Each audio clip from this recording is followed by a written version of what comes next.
হাত তোলেন তো সকলে খুশি। লিল্লাহি তাকবীর, লিল্লাহি তাকবীর। আজকে আল্লাহ তাআলা ওয়াদা দিয়েছেন, যারা একটা মাস সিয়াম সাধনা করেছেন, রোজা রেখেছেন, তাদের জন্য খুশি, তাছাড়া কারোর জন্য খুশির সংবাদ নাই। রাসূলও নিষেধ করেছেন, আল্লাহ পাক নিষেধ করেছেন, যারা রোজা রাখেন নাই তাদের জন্য ঈদের জামাতও নাই। রাসূল যেটা নিষেধ করেছে এটা আলেম ওলামা কি সে জায়েজ করতে পারবে না। এ কারণে সকলের কাছে আমার করজোরে অনুরোধ থাকলো, এই যে তাকওয়ার মাসটা চলে গেল, এই মাসের থেকে আমাদের 11টা মাসের শিক্ষা গ্রহণ করা দরকার। আল্লাহ তাআলা বলেছেন, যখন আমার এই রোজাদার ব্যক্তিগুলো ঈদের জামাতে হাজির হয়ে যাবে, আল্লাহ সমস্ত রহমতের ফেরেশতা নিয়ে ওই জায়গায় বসে আল্লাহ তাআলা এত গৌরব, এত ফখর, এত আনন্দ অনুভব করবে।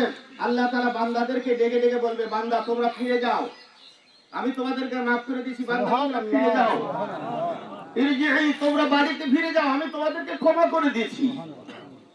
বান্দার তখনও দোয়া শেষ হয় নাই।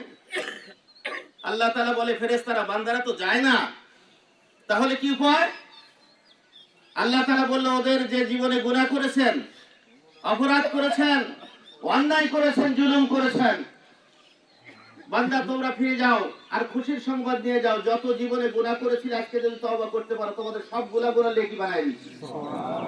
মারহাবা কোন, আমাদের কোন মারহাবা। তাহলে আল্লাহ রাব্বুল আলামিন এই বরকতপূর্ণ দিনে 4 শ্রেণীর ব্যক্তির দোয়া কবুল হবেই না। তার মধ্যে একটা হলো যারা মা বাবার সাথে নাফরমানি করেছে, মা বাবাকে কষ্ট দিয়েছেন, এদের দোয়া কবুল হবে না যতক্ষণ পর্যন্ত মা বাবার কাছে বাপ না হয়।